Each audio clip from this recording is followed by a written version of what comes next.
¿Recuerdas cuando las calles tenían sonidos que hoy ya no existen? Hubo un tiempo en que México se movía distinto, un tiempo en que los oficios no solo daban de comer, sino que le ponían ritmo a los barrios, música a las mañanas y vida a las esquinas. Hoy vas a descubrir 16 oficios mexicanos que desaparecieron sin que nadie lo notara. Algunos los viste de niño, otros solo los conociste por las historias de tus abuelos. Pero todos formaron parte del alma de este país. Quédate hasta el último, porque hay uno que seguro te hará recordar algo que creías olvidado. Sereno.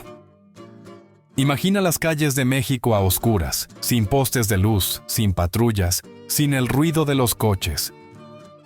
En ese silencio profundo de la noche colonial, una voz rompía la calma.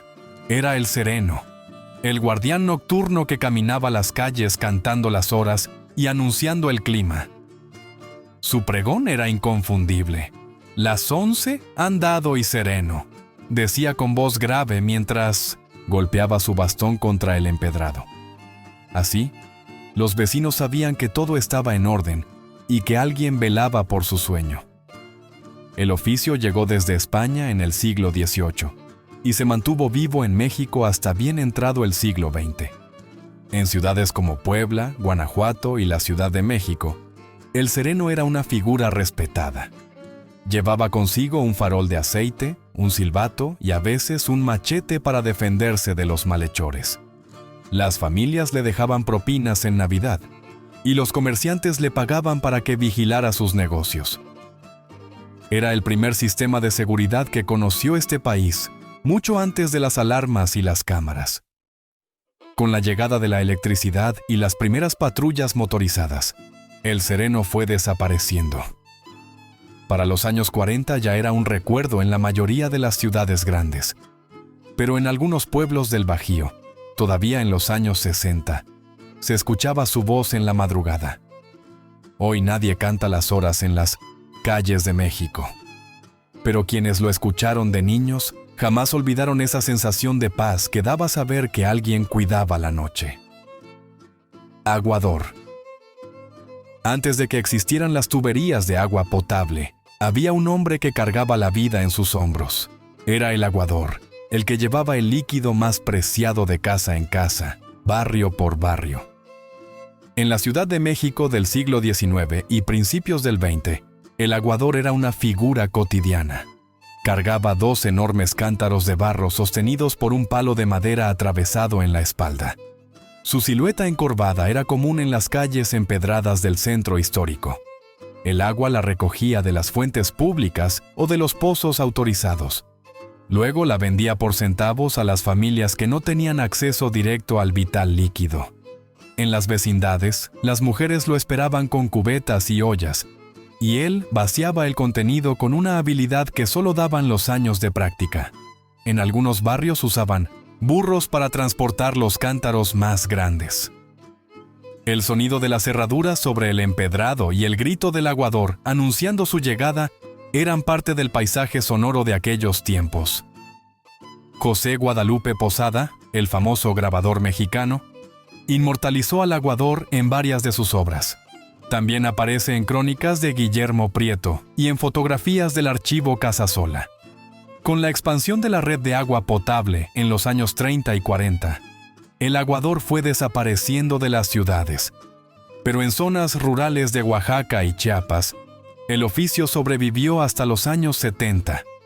Hoy, cuando abrimos la llave sin pensarlo, pocos recuerdan que hubo hombres que cargaron el agua sobre sus espaldas para que otros pudieran vivir. Carbonero. El olor a carbón quemado era el perfume de las mañanas mexicanas. Y quien lo traía era el carbonero, ese hombre de manos negras y costales pesados que recorría las calles vendiendo el combustible de los hogares. En los años 40 y 50, la mayoría de las familias mexicanas cocinaban con carbón o leña. Las estufas de gas eran un lujo que pocos podían pagar. Por eso el carbonero era tan necesario como el panadero o el lechero.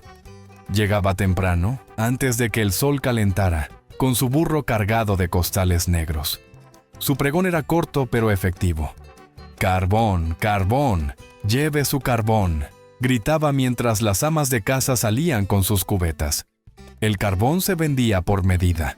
Había cuartillas, medios y costales completos, según el tamaño de la familia y el dinero disponible.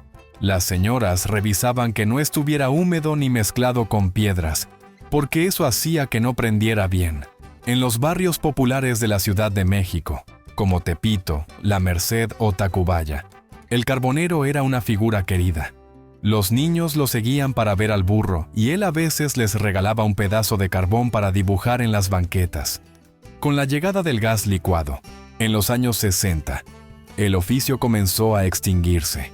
Las estufas de gas se volvieron accesibles y el carbón quedó relegado a las carnes asadas y los puestos de tacos.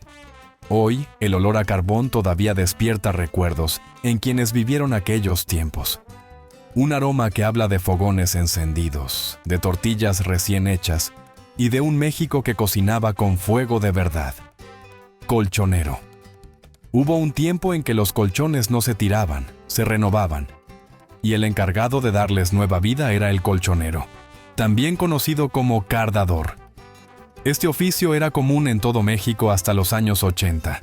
El colchonero llegaba a las casas con sus herramientas y en el patio o la azotea realizaba su trabajo. Abría el colchón viejo, sacaba toda la lana o el algodón apelmazado y lo cardaba con unas varas especiales. El proceso era casi hipnótico. Con golpes rítmicos, la lana compactada se iba esponjando hasta quedar suave como nube. Luego la volvía a meter en la funda, cosía los bordes y el colchón quedaba como nuevo. En los mercados sobre ruedas y en las plazas de pueblo, era común ver al colchonero ofreciendo sus servicios. Se varean colchones, anunciaba con voz fuerte, y las señoras ya sabían que era hora de renovar la cama. El oficio requería fuerza y paciencia. Un colchón matrimonial podía tomar toda una mañana de trabajo, pero el resultado valía la pena, porque un colchón bien vareado duraba otros 10 años sin problema. Con la llegada de los colchones de resortes y después los de espuma, el oficio del colchonero fue muriendo. Ya no había lana que cardar ni fundas que remendar. Hoy los colchones son desechables, se cambian cada pocos años y nadie los repara.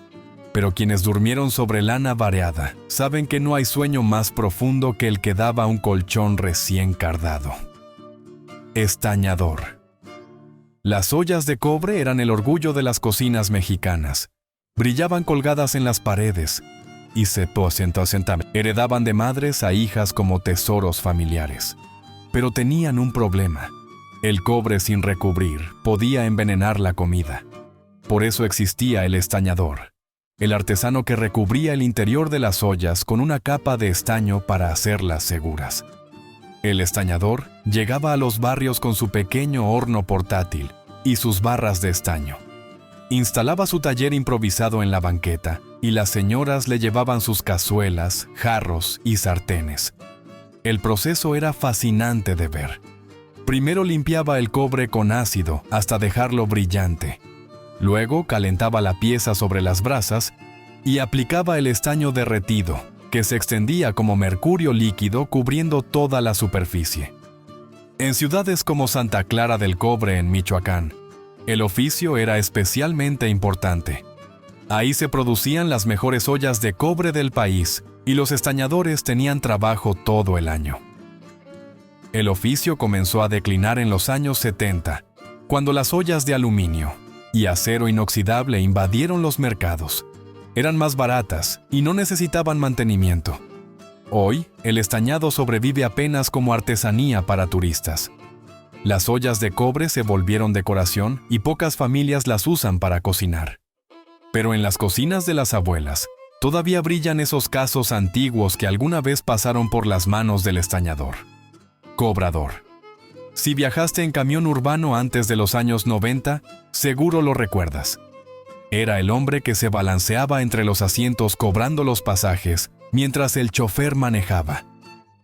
El cobrador era una figura icónica del transporte público mexicano. Llevaba una bolsa de cuero cruzada al pecho, llena de monedas, y un rollo de boletos que desprendía con agilidad. Su trabajo no era fácil, Tenía que memorizar las tarifas según la distancia, dar cambio exacto sin equivocarse, y todo esto mientras el camión frenaba y arrancaba sin previo aviso. En la Ciudad de México, los cobradores de Natenas Densasum, la Ruta 100 o de los peceros de Insurgentes, eran verdaderos acróbatas. Saltaban del estribo para llamar pasajeros, gritaban las rutas con voz potente y mantenían el orden dentro del vehículo. Algunos desarrollaban técnicas impresionantes. Contaban el dinero solo con el tacto, sin mirar, mientras sus ojos vigilaban quién subía y quién bajaba. El oficio desapareció con la modernización del transporte. Las cajas registradoras automáticas, las tarjetas de prepago y los torniquetes hicieron innecesario al cobrador. Para los años 2000, ya era casi imposible encontrar uno en las grandes ciudades. Hoy, el pasaje se paga con una tarjeta que ni siquiera requiere contacto humano. Pero quienes viajaron en aquellos camiones recuerdan el sonido de las monedas cayendo en la bolsa del cobrador y su grito inconfundible anunciando la próxima parada. Memorialista. En las plazas principales de México, cerca de los edificios de gobierno, había hombres sentados, frente a máquinas de escribir. Eran los memorialistas, los escribanos públicos que redactaban cartas, solicitudes y documentos para quienes no sabían leer ni escribir. El oficio tiene raíces coloniales, pero tuvo su auge en el siglo XX. En un país donde el analfabetismo era común, el memorialista era un puente entre el pueblo y la burocracia. Su clientela era variada. Campesinos que necesitaban solicitar tierras, madres que querían escribir a sus hijos migrantes, novios que dictaban cartas de amor, trabajadores que pedían empleo. El memorialista escuchaba con paciencia y transformaba las palabras en texto formal. Conocía los formatos legales, las fórmulas de cortesía y el lenguaje que abrían puertas en las oficinas. En la Ciudad de México, la Plaza de Santo Domingo fue durante décadas el centro de este oficio. Ahí se concentraban decenas de memorialistas que ofrecían sus servicios bajo los portales.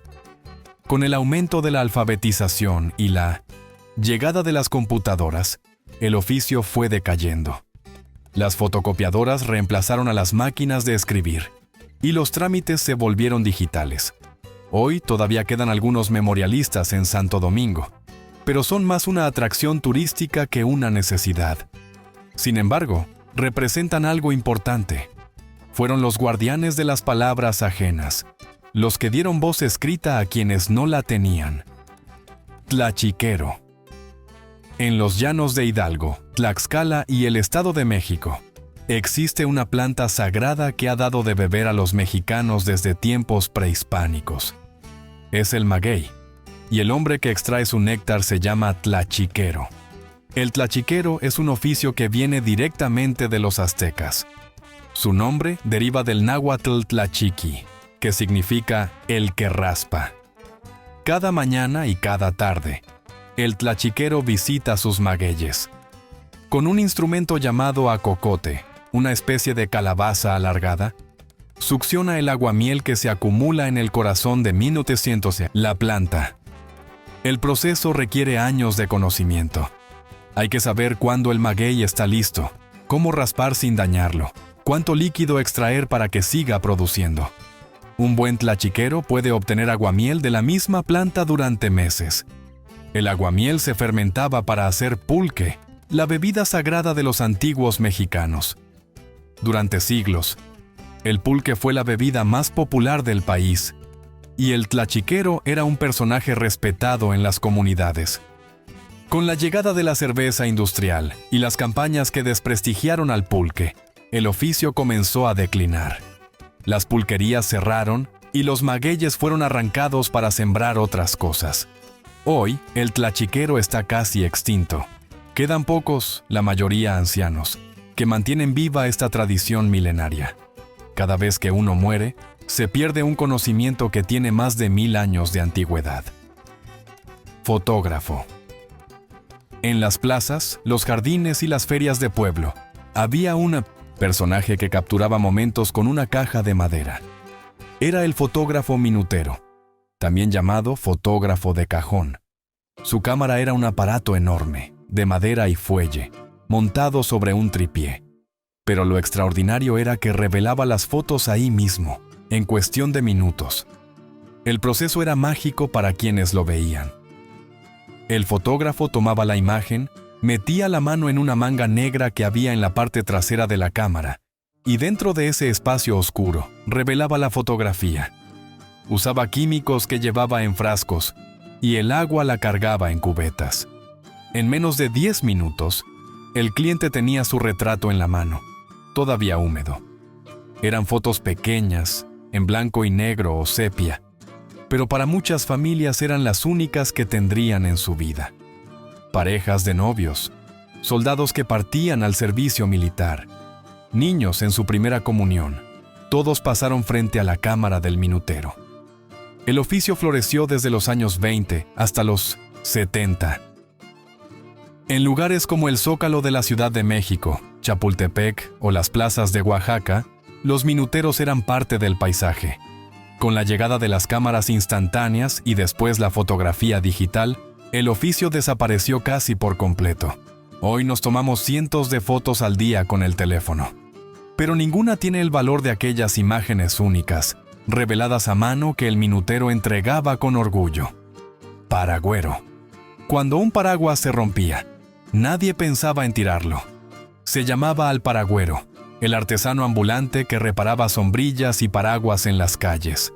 El paragüero llegaba con su caja de herramientas y un rollo de tela negra bajo el brazo. Su pregón era sencillo pero efectivo. Se componen paraguas y sombrillas, gritaba mientras caminaba por los barrios. Las amas de casa le llevaban sus paraguas rotos y él los reparaba ahí mismo. Cambiaba varillas dobladas, cosía telas rasgadas, reemplazaba puntas perdidas. Un paraguas bien reparado podía durar otros 20 años. El oficio era especialmente importante en ciudades lluviosas como Xalapa, Villahermosa o la Ciudad de México durante la temporada de lluvias. En esos meses, el paragüero tenía trabajo de sobra. También reparaba sombrillas de playa y parasoles de jardín. Era un oficio versátil que requería conocimientos de costura, mecánica y hasta herrería en pequeña escala. Con la producción industrial de paraguas baratos, el oficio perdió sentido. Hoy un paraguas cuesta tan poco que nadie piensa en repararlo. El paragüero desapareció de las calles mexicanas sin que nadie lo despidiera. Pero quienes lo conocieron recuerdan su paciencia al trabajar y la satisfacción de ver un paraguas viejo volver a servir. Petrolero. Antes del gas natural y la electricidad, las casas mexicanas se iluminaban con lámparas de petróleo, y el encargado de llevar ese combustible a los hogares era el petrolero. El petrolero recorría las calles con su carreta o su burro cargado de tambos de queroseno. Llevaba un embudo largo y una medida de lata para despachar el líquido. Las familias guardaban el petróleo en garrafones de vidrio o en latas vacías. Con él se llenaban las lámparas que alumbraban las noches, y también se alimentaban las estufas de petróleo que calentaban las casas en invierno. El olor del queroseno era parte de la vida cotidiana. Ese aroma penetrante impregnaba las cocinas y los cuartos donde ardían las lámparas. En el campo, el petrolero era esperado con ansia. Muchos pueblos no tuvieron electricidad hasta los años 70. Y el petróleo era su única fuente de luz artificial. El oficio comenzó a desaparecer con la electrificación rural y la expansión de la red de gas. Para los años 80, ya solo quedaban petroleros en las zonas más remotas del país. Hoy, el queroseno casi no se usa en los hogares. Pero quienes crecieron a la luz de una lámpara de petróleo recuerdan ese resplandor amarillento y el siseo suave de la mecha encendida. Mecapalero. En los mercados de México hubo hombres que cargaron el peso del comercio sobre sus espaldas. Eran los mecapaleros, los cargadores que usaban una banda de cuero en la frente para sostener bultos enormes. El mecapal es una técnica prehispánica que permite cargar pesos muy superiores a los que aguantarían los brazos. La banda se coloca en la frente y el peso se distribuye a lo largo de la columna vertebral. En mercados como La Merced, el de Sonora o la Central de Abasto, los mecapaleros movían toneladas de mercancía cada día. Cargaban costales de maíz, cajas de frutas, bultos de ropa, todo lo que hubiera que transportar. Su resistencia era asombrosa. Un mecapalero experimentado podía cargar más de 100 kilos y caminar con ellos por pasillos estrechos sin tropezar. El oficio era duro y mal pagado, pero para muchos migrantes del campo era la única forma de ganarse la vida en la ciudad. Llegaban de Oaxaca, de Guerrero, de Puebla, y encontraban trabajo inmediato en los mercados. Con la llegada de los diablitos de carga y las plataformas con ruedas, el mecapalero fue quedando obsoleto.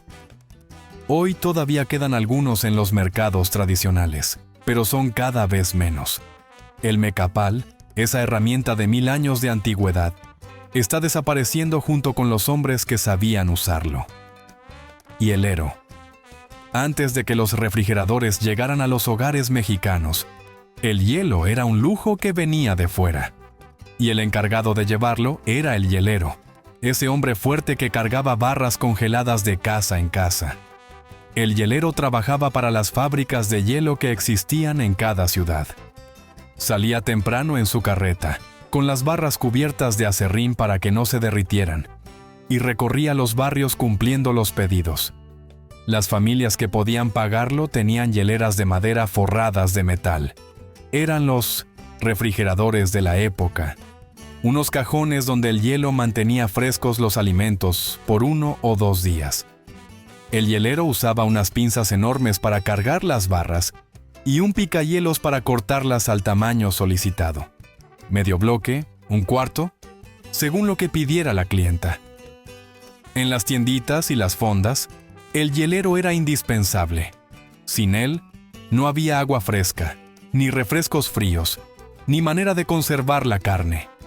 El oficio desapareció rápidamente cuando los refrigeradores eléctricos se volvieron accesibles en los años 60 y 70.